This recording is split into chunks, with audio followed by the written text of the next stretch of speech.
kakati njagala okuyita maama wa Malcolm ajje tumalirize ne Malcolm bajje bwe tunaamala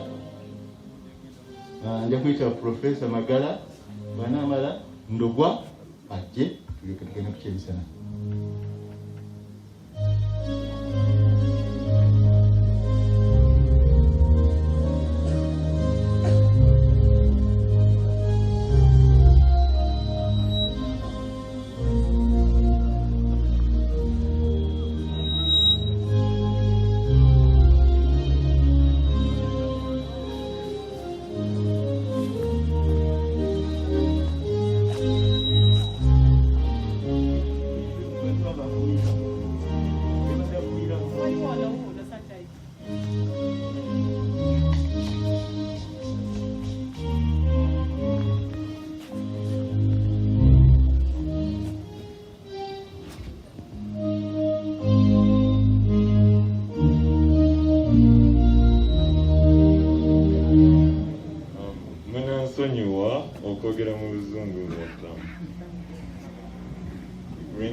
Addressing a change and you get the addressing.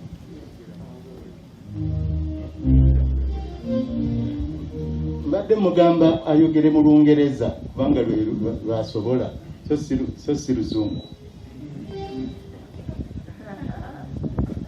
All protocol observed.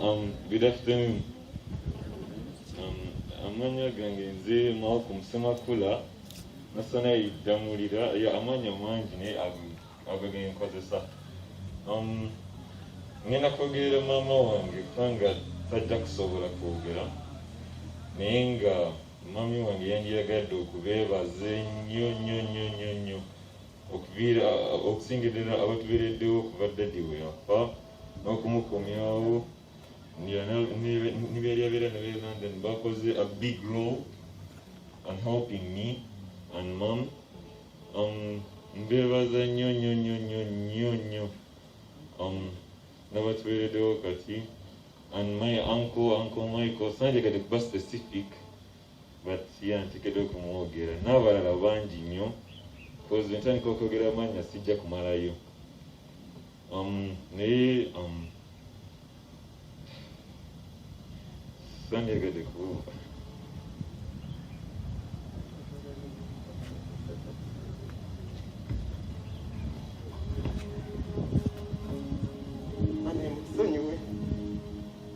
basanyufu nnyo olw'okujja olunaku lwaleero kusabira omwana wange. Twebaza Mukama olw'emirimu gye yamusobozesa okukola. Era tusaba Mukama otuwe ekisa sobole pulaani ze zaali nnyingi nnyo tumanyi kuba tunaasobola ozimalayo naye yagezaako tusobole ozitwala mu maaso. Mukama ekyomuli ky'emirembe twebaza nnyo mwenna buli omu mu kiti kye twebaza kusookera ddala Mukama yekka kimanyi kye tulina nokukolera Mukama yekka ayinza okusasula baanku abeera ndani simanyi mwemu wonge Mukama yekka twebaza nnyo buno obubaka bonna oddayo Mukama n'abalala bonna obagambye nze neewuunya baatukolera ebintu bingi nnyo ne daddi n'amala okufa ne bakwata ssente nnyingi ne bagamba zino ze zaafiseewo ne bazituweereze nenyamba yiibana abantu bakyaliyo mu nsi. Mukama yeebazibwe ebyange bya Mukama tuyise mu bintu bingi nnyo kuba daddi bwe yagenda naye ekikulu ekyaffe tukamira wansi ne tukola ki ne tusaba tuba tulyawo nga ate ekintu kiyita ne wajja ekirala nate ne kiyita tetwekwasa Mukama tetusaba ku makya n'olweggulu naye bwe tutuuse ka tumanyi Mukama ajja kusobozesa. Twebaza nnyo buli omu mu kiti kye bingi ne tusobola kugamba ono n'ono naye Mukama yeebazibwe kubanga buli kaseera mbadde njagala okwogera naye nga ntuuka bwe njogerera ne biganda simanyi na leero kiki naye Mukama yeebazibwe nnyo simanyi nti ngatwe kwogera kirala. baba kwaye nyimbire mwaka yimba Yesu mukama wange nsigamanyi ko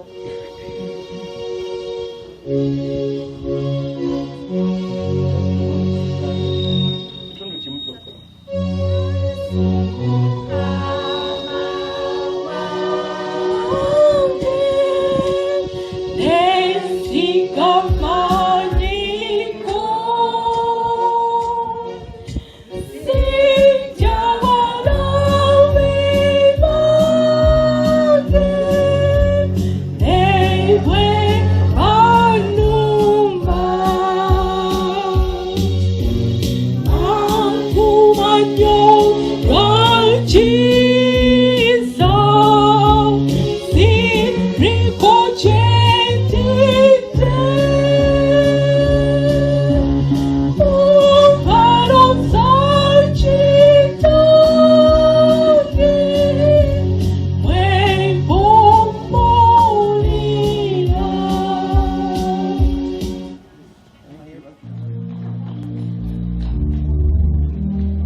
Bannange tusanyuse nnyo okubalaba ku memorial service ya mukulu wange Samuel Bende Grace Katende Musoke. Nze namanya nti Bende muganda wange nga nina emyaka 6. Sister waffe Roda Mujuze yafumbirwa mu 1959. Nze nali mu lubuto mwezi ogwa November. Bende nga yazaalibwa da emyaka 2 before. So yali 2 years old when I was born.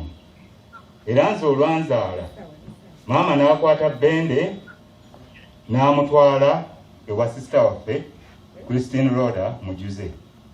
Kwegamba n'enreplacinga Bende. Era Bende oyo emyaka gye gyasooka egyo yakulira mu Speak Hotel. Ng'ali ne sister wange nga abedda baazaalanga abaana ne bakuwa omwana ogenda otandike obufumbo. Kati emyaka egy'ebiri bwe tuweza emyaka 6, bwe naweza emyaka 6, Bende ng'alina emyaka 8. Naye nga Maama atutikka ku bus okujja wano. Ebbaasi nga baziyitanga bbaasi za Paragana, bbaasi ezo ez'Abaganda ez'edda. Kati Bende nga ndabirira dira omwana ow'emyaka 6, omuwa w'emyaka 4 balinnye ebbaasi nti muviiramu ew'akayemba nga tuviiramu awo kujja wano okulaba jjajja. Kale kwegane tukula nga tuli close, naye nga ye wadde nga nsingako emyaka 2 gyokka nga ye yalina responsibility okundabira. Era nze nakulanga buli kimu nkoppa Bende. Kojja muyimba yatukubanga ebifaananyi kumpi buli myezi nga 3-4. Naye nga wakuteeka wali katebe kakati nze nga nkoppa bwe ndaba Bende bw'ayimirira ayiguliza bwati nga nange nyimirira ndiguliza. So I grew up nga buli kyemmanyi nkiyigira ku Bende. Yanjigiriza okukola butida ne tukuba obunyonyi. Yanjigiriza okuba jambula.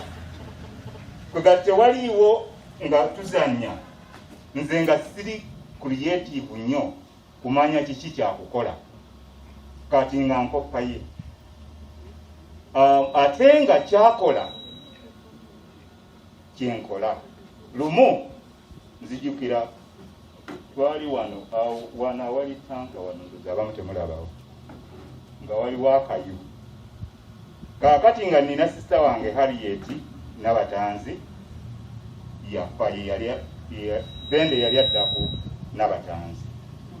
Kati nze nga nange ndi muto bwenti. Kati bwe twajja tugenda mu kayu, Bende atuula kayu asitami, sister wange ali mabega, nze nsitami wano mu maaso. Kakati tugenda okulyanga biti bimenyeka obumanyi ekiti ne kimenyeka. Sister wange okukakana nga ali mu kayu munda.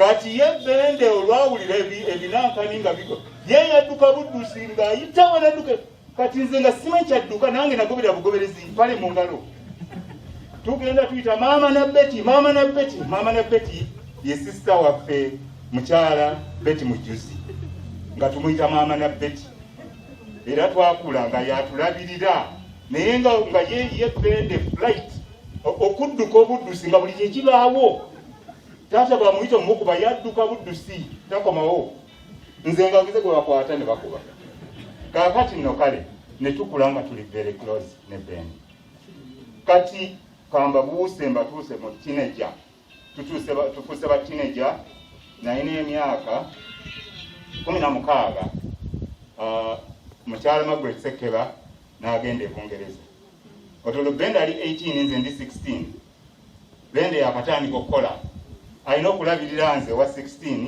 aye yatandika kukola ng'ali nga 18 kale tubeera ffenna ebbanga eryo lyonna naye nga Bende waliwo we yayimiriranga awe Kampala ku dduuka nga balita Victory kati nga ŋŋendawo nnyo okulaba kyaliko naye nga buli kiseera ŋŋamba nti gwe tojja kusobola bino ebyamagendo ebya layibuli gwe genda osome nga buli kiseera ngobaganya kugenda kusoma era nagenda n'ensoma n'okumala neneerabira okumala okusoma olwa Bende oyo kaakati naawo nawo kamba buuseewo mangu mbatuuse ku mawulire ge nafuna okuva e London mba ndi awo nga WhatsApp message ejja ng'eva wa mwami Ernest Kalule nga ŋŋamba ti Bende mulwadde naye tumututte mu ddwaliro kati nga nzise ekikowe nga nti ajja kuba bulungi ate atuuse mu ddwaliro obeere bw'otuuka mu ddwaliro e London oba ojja kusabayivinga nga bwe tulowooza kaakati naye nga yankubiranga emirundi ng'esatu nga twogeraganya ku WhatsApp kati nga muga nti naye anaaba bulungi naga nti kusaba nnyo emirundi esatu olunaku nga nti kusaba nnyo bwe lwakeera enkeera naga nti kusaba nnyo kakati mba ndi awo nga bashiba bakubye essimu waliwo malafi bamuyita shiba nga bamuconnectinze ku ddwaliro kakati waliwo obuzibu nti Bende yali alekedde next of kin ng'ataddeko mwami Kalule kakati ng'abantu bajja bonna omanyi ebweru buli omu aba muganda wa munne kakati baganda wo sister brother kakati nga tulina okukyusa tufune waliwo omukyala si mukyala muwala wange Christine mulungi okukyusa abeere nga ye next of kin kakati ne tutandikira awo era n'okukolagana nga omwami gwabagambye owe London ne tutandika okukolagana nabo mpaka bwe twakomyawo Bende wano nayogera ne Bende mu October nga 22 n'aŋŋamba nti Malcolm yajjukidde okubuulira birthday ye buli mwaka nga alina okugamba Malcolm ansijukize okumuwishinga birthday n'okuwaayo kyemba muwaddeyo kale tubadde nga tukolagana bulungi nnyo ku bigambo ebyo bya Malcolm naye yennyini kaakati ku lunaku nga bamutwala mu ddwaliro namuweereza text nanziramu naŋŋamba nti bampadde ekitanda ku text n'essimu ye nagifunye bagimpadde naŋŋa nti no bakoze eki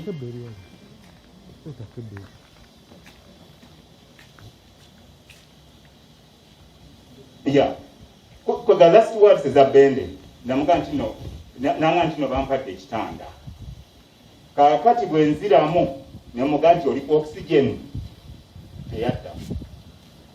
Those were the last words okuva ewa Bende.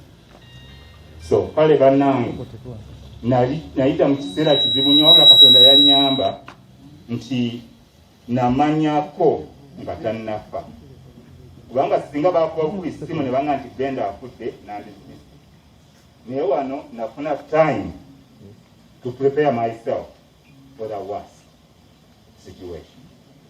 Kale no bannange mubimpimpi byebyo ebikwata ku nze ne Bende biwanvu tukulidde wamu nga bwe tutyo yannuŋŋamya kati nsigadde nga bwe ntyo sikyalina wakuzannya naye.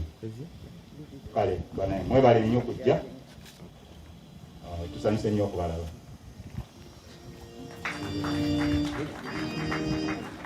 Mwebale nnyo nga bwe muyimiridde ennyo tutuuse ku nkomerero y'omukolo n'edda ku ntandikwa y'enkomerero. Twebaza nnyo nyenna abazze, naye nga bwe mbagambye tulina omukulu w'ekika Ndugwa owakasolya naye ajja kubabuulira ebisingawo n'abakulu bayise nabo. N'olwekyo bannaye mutukwireko mugalo kuba okusitula omukulu w'ekika n'ajja, naye nga tennaba kujja muyimirire ku magulu gammwe kubanga mutudde nnyo. Oluyimba luno bwe lunaggwaako Saalongo Biva abataka bonna abali wano, bakadde bange mwenna abakuŋŋaanye omusana gwa leero, omutaka Ndugwa alindiridde entebe ya Ndugwa atudde awo waali, naye tosobola kuleeta mutaka ng'ate akulira omutuba ogwo mwava okufuuka Ndugwa tasoose kubabuuzaako. Yenze kamwe kwogera Hajj Musa Mutyaba era amyoka omutaka oyo Ndugwa. Ate Sekeba ono n'amyoka nze. Muyinza okuba nti mubadde mumulabira eno nga ye Sekeba, naye ye mumyuka waffe owokubiri mu kika ky'Olugave. Omutaka Ndugwa Sekeba wano atukoze bulungi. Nze bw'asitudde ow'ekitiibwa Saalongo Biva namulabako ng'ali n'ow'ekitiibwa yakawummula ow'Engonge Jole Lutaaya, nali omu ku kakiiko ka Jole Lutaaya, naye nja okwebaza ate mu maaso gano kuba mbadde simanyi nti wano olinawo obuzaale n'obuzadde. Ndugwayo okwebaza mu maaso nga Biva waali wano nti semiti yenna yazimba ennyumba eyabudamya Ssekabaka Muteesa oyo yamuwaayo n'emitayimbwa.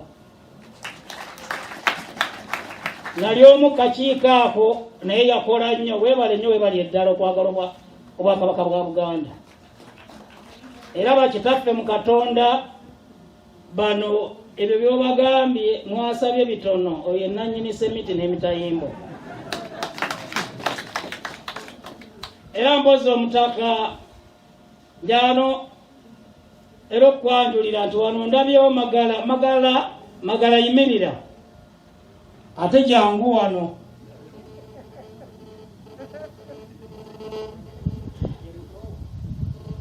Ono ye mutowo yasemberayo ddala. Ndugwa nzikiriza kubanga nze ntwala omutuba muva, ate gwe Ndugwa ogambye obeerawo, onaabeera mu Amerika. Tuli wagenda n'oŋŋamba nti Amerika teriyo bagave. Kakati okuva olwayo nga Ndugwa olaba gw'onookuwonamu ono muwadde obubaka bwa Ndugwa mu Amerika gy'abeera. Era genda weeyanze eri Ndugwa. Oli ataddeko akapulaaka oyo ab'emituba gyonna emirangira gyakakasadde oyo n'amasiga gonna gamala omuteekako, n'Endugwa yennyini Semakula Ndugwa yasooka omuwandako eddusu era gwe yatuwa oyo kuva olwaleero gwe mubaka wa Ndugwa e Bulaaya gy'oli. Era ojja kumpa akasimu ko nga sinnava wano. Agenda okalekere ddala omuntu akalamba kange oba omumyuka wange anaakaleeta. Katutuuseeko kuba kyetwagala Ndugwa nzikiriza kubanga yimirira Ndugwa nzikiriza abantu enjala yabalumye dda. Nze waleese ow'ekitiibwa wano onkoze bubi nnyo ennaku zino. Ow'ekitiibwa oyo abo bakola obwakabaka bunene tozimba mbuga ya kika kya Lugave. Ow'ekitiibwa tuzimba embuga y'ekika ky'Olugave e Katende mu Mawokota. Era nakyo kankikugambe era nkikutume nti tuzimba embuga y'ekika ky'Olugave e Katende mu Mawokota. Era ebyo ojja kulaba nga nkutuuseeko ogambe nti eky'omukisa omubi jjajja Ndugwa ono yafiiriddwa maama we era mulekwa naye nze nakusooseeyo wafiirwa lwazigoba lwakusatu baziika lwakumeka gulo waziika nga nze ennaku bbiri nange nafiiriddwa taata ate fembi tuli bamulekwa naye taatawo Esawo amakaago gaalimu Olugave. Ekyo kikulu nnyo gaalimu Olugave. Kaakati tuzimba embuga y'ekika ky'Olugave era bw'olaba ntuusa omanya nti nnonye seminti. Weebale nnyo weebalirira kukkiriza. Mukama wange Ndugwa siina bingi nnyo biyinza kugamba bano. Nze byenjogedde bibadde bibiri. Oli muwadde obubaka bwa Ndugwa mu Amerika gy'ali. Era akasimu nja mukubira oba nampa tikiti ngende mukyalire akakasente njagala sente mu Amerika ez'okuzimba. Tulina ebintu bibiri. Emmotoka ya Ndugwa atambula ne Ndugwa omukadde yennyini. Olwa ne tuba twagala omujjawo. Awo nawe luba lutalo ziba zize naye twagala emmotoka y'ekika ky'Olugave ng'eriko Lugave Kiraani. Akati gwe mulimu ngukuwadde genda Amerika emmotoka njagala mu myezi ng'esatu. Ate awo balagidde bulagizi. Mukama wange Ndugwa mbadde nkusaba abantu bano gy'obabuuzeeko mu myuka wange ngambye nti enjala ebakomba tuteekako.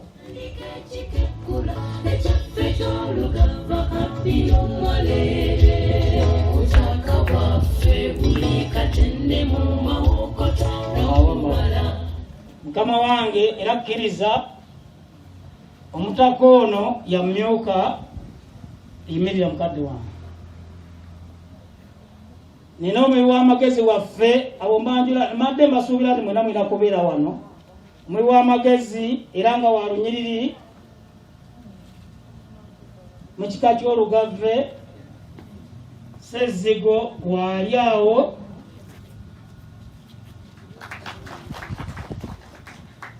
Oyo nalabye nga owekitiibwa yakatuuka yasoose n'akubira ku Simpson ejjambo.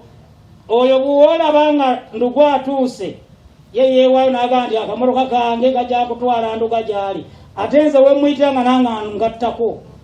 Kaakati ye omutaka Simpson era ye muyi w'amagezi waffe ye mutambuza waffe yatutembeeta tutuusa buli mukolo we guba mu Buganda yonna. Yoyo Simpson waswa ate yo omumanyidde ddala. Mukama wange olw'obudde naddala omusika ono wamutulaze naye ngenda kumufuula omusika Sekeba bw'anaateekateeka ofuukire ddala nti oli wa kifundikwa. Buli muntu yenna lw'aba n'ekifundikwa mu Buganda ayambala nga bwe nyambadde oba jjajja Ndugwa bw'ayambadde. Era ebyo baabiteesa nga bali mu lukiiko ow'ekitiibwa baabiteesa nti buli muntu lw'abeera n'ekifundikwa ayambala nga bwe nyambadde. Ebyo baabiteesa mu lukiiko lwa Buganda. Mukama wange olw'obudde ebyo bakama bange bali bwe babiteesa genda mu maaso fuuwako kuno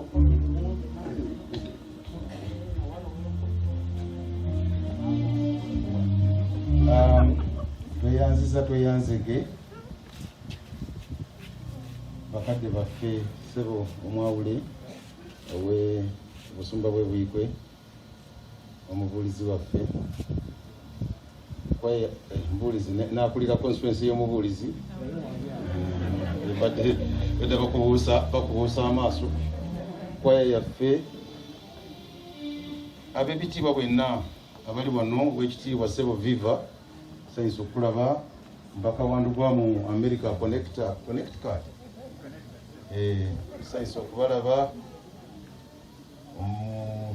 katukyaza mubezi wa Kyekango owokubiri n'omubezi asooka abakulu mwenna abali wano maama namwandu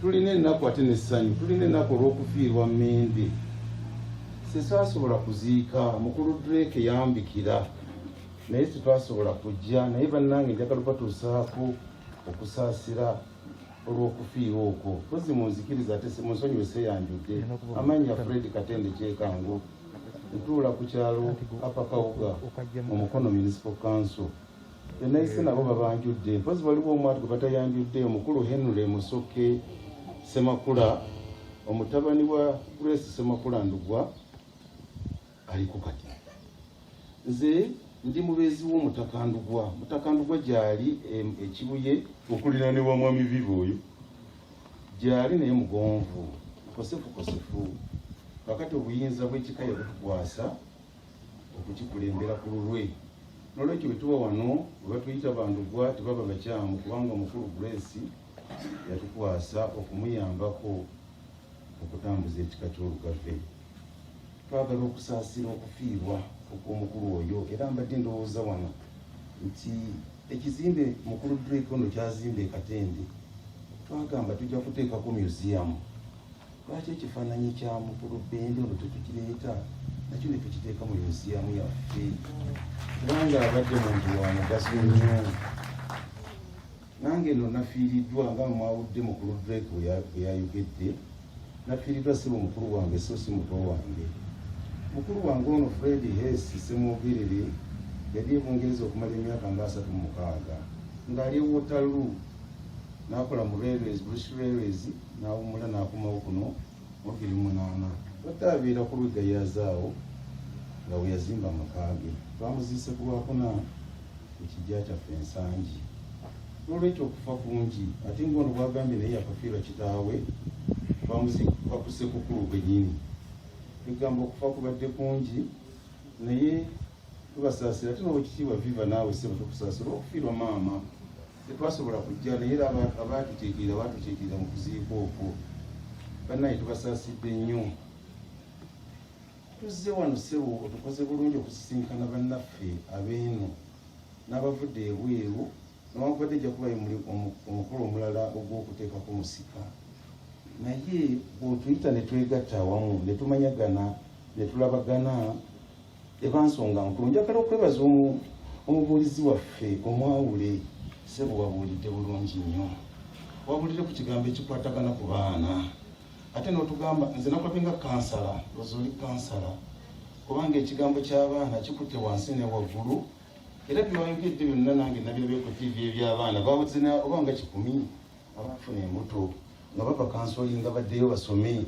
akati nga nange neebuuza bano bagenda kusoma biki bagenda kusoma batya bagenda kwegatta batya nabali abalala abataafuna mbuto ffe twasomanga n'abantu bakulu bokka nga ffe tuli bato naye nga tubayeeya wegundi oli sajja kkulu nnyo wegundi oli kazi kkulu nnyo nga tubayeeya lwa bugulu lulira munyana naye ate ono azadde alina bebyeeka maama nakwatagana atya n'abaana abato nolwekyo bannange twetaaga essaala abaana abo basabira oba oli awo tegwali musango gwabwe tetumanyi awo simanyidde ddala netulina okubawa essaala kubanga ekiseera kyetulimu kizibu era tubadde tujja tutambula nga twebuunya jo minisita wa health yagambye nti weevu ey'okusatu eyingidde mu Uganda abantu bakwatibwa bali mu 10 n'okusoba naye ate abaana baddayo ku mande. Tugenda kukikola kitya kino? Bana baba akaddayo nga ate tebakomawo kubanga obulwadde bweyongera. Tugenda kukihandolinga kitya kino? N'olwekyo sebo bannange twetaaga essaala zammwe okulaba nga tuyita mu bulwadde buno. Bannange mbeebaziza olw'okujja. Mukama bakuume ababeere, mutambule mutuuke bulungi. Ssaabasajja Kabaka awangaale.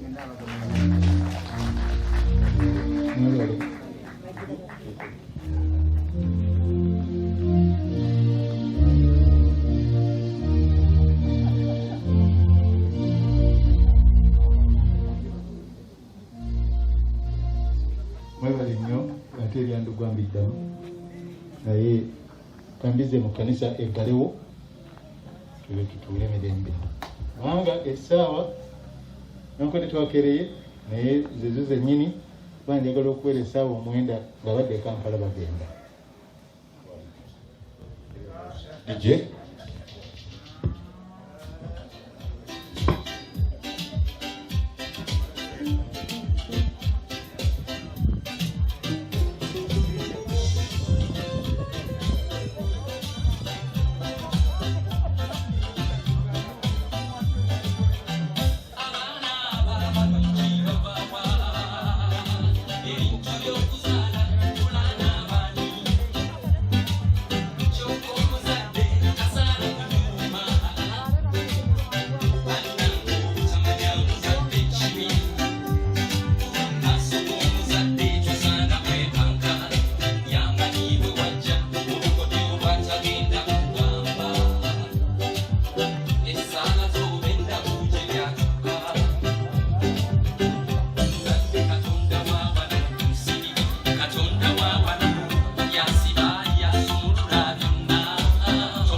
Yeah.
Sam yalinanga obwangu mu bintu ebingi byemujjukirako, yalinanga obwangu mu bintu bye yakolanga. Yasalangawo mangu mpozi oluusi nga mwakolera ensobi era ng'omuntu bw'abeera. Sam yayagala nnyo okukola ebintu eby'obusuubuzi oba emirimu egy'obusuubuzi. Naye emirimu egy'obusuubuzi nga ffenna bwe tubimanyi mulimu okufiirwa n'okufuna.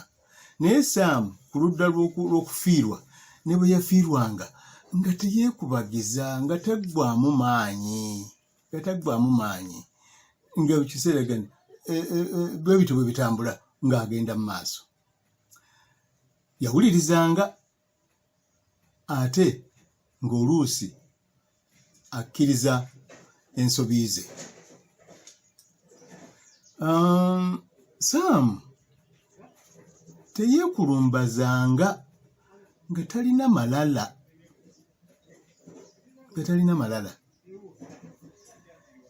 Naye yalimu obukambwe era ng'oluusi abamu bwe baŋŋamba nina obukambwe, naye ndowooza obukambwe bulina gye buva mu bajjajjaffe, kubanga jjajjaffe azaala maama yali mukambwe nnyo. Jjajjaffe omusajja Saagini yali mukambwe, ne jjajja omukyala Bulandina naye nga mukambwe.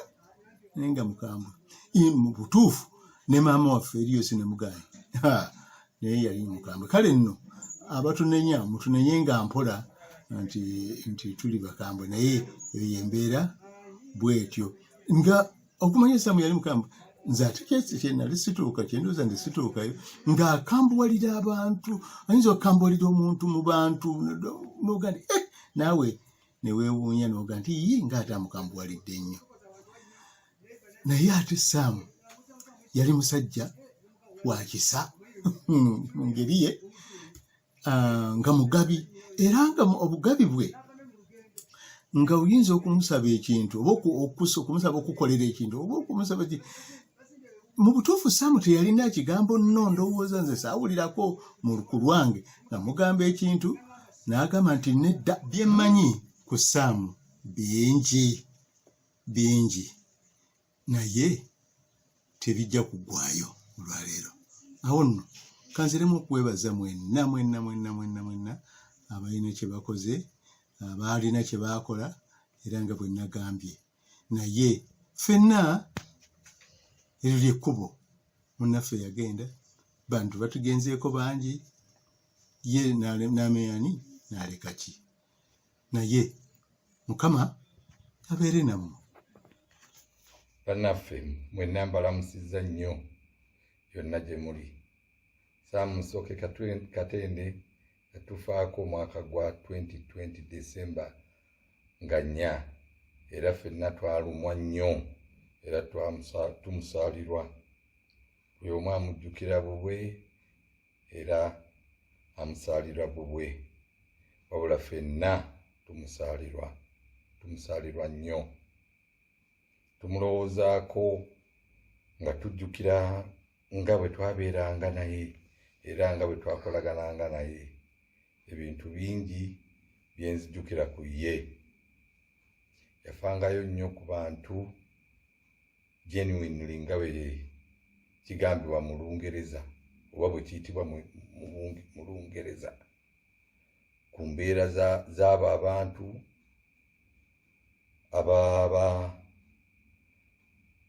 abakosebwa, era ng'akola kyonna kyeyabanga asobola mu kiseera ekyo okugonza ku mbeera y'oyo omuntu yenna bayita mu kizibu. Saamu ng'ayinza okwewuunyisa ng'ajja n'akusaba okumuwa ku magezi. Wamuddangamu nti sirina magezi ge nkuwa ku kintu kyonna ky'aba akusabye, weesanganga omubuulira ku kizibu kyo gwe ky'oba olina. Mu kiseera ekyo nga Saamu akuwa ku magezi osobole okusomoka oba okuyita mu kizibu ekyo ky'oba olina. Bw'atyo omuntu abadde azze okukubuuza amagezi nga yakuwa amagezi. Bwe tutyo Saamu bwe twamulabanga era bwe twamumanya. Okuba n'omukwano omungi ate nga musajja mukozi nnyo ddala mu mbeera zonna ezaabeerangawo. Ezo ze memories yatulekera.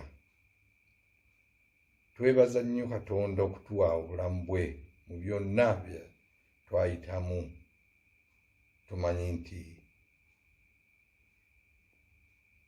yawummula mirembe okuva lwe yatuvaako. Mbeere bulungi.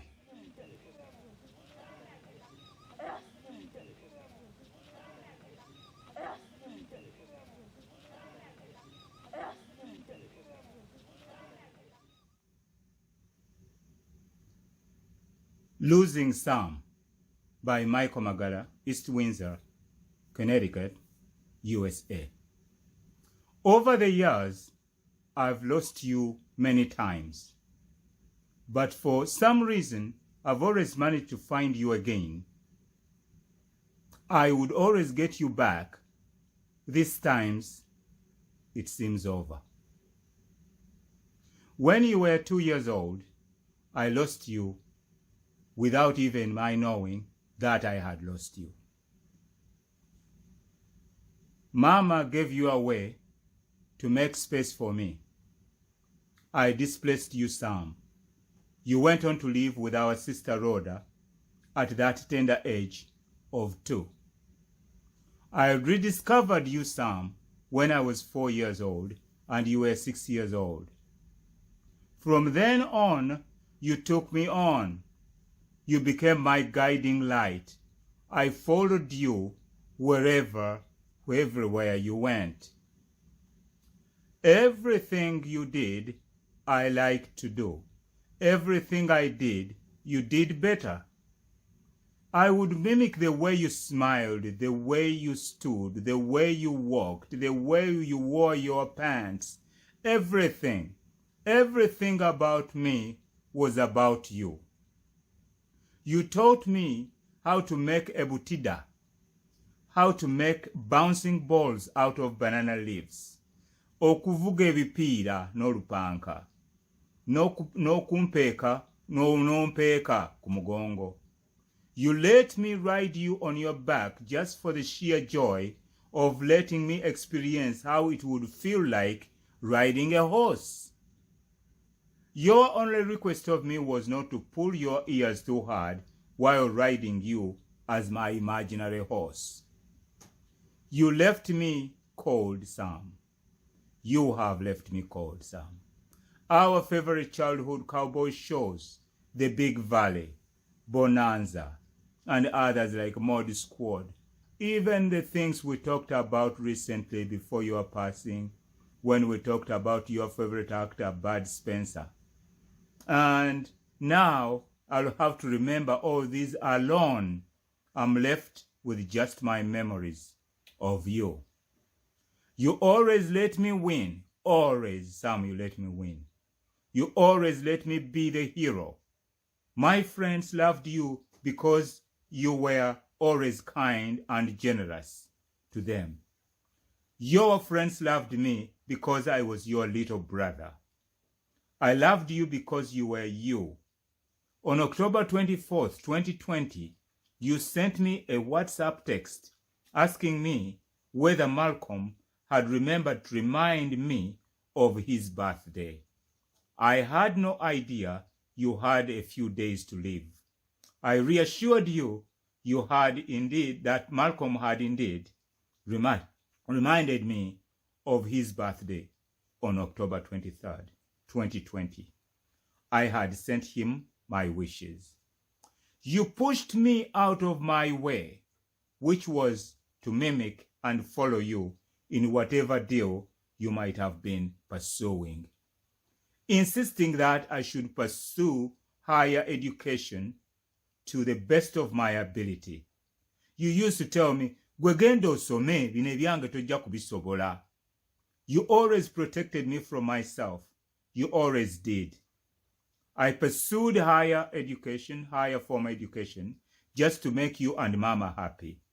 You always took pride in my academic success. You paid for my air ticket to go to study 34 years ago, even when you could barely afford it. You have been the wind beneath my wings, Sam. You would lead me to go visit Jaja Echagwe when you were only 8 years old. Mama would load us on a bus and charged you with the responsibility of looking after your little 6-year-old brother when you were actually only 2 years older than me. That was your courage. That was me. We would chase and capture Jaja's chickens, which we would bring back to Mama Mundeba nga tujjudde kalimbwe w'enkoko. You would help in cleaning me up by making it worse. As usual, our Mama Betty was always there to fix whatever you would have done wrong. God bless her heart. She has now been crying over you for the last 7 days. I don't know when or whether she will ever stop crying for you. Godspeed, Sam. I think this time I have lost you forever. This time there will be no finding you again, Sam. I hope and pray that you have now reunited with Mama. Godspeed, my dear brother Sam. Bye.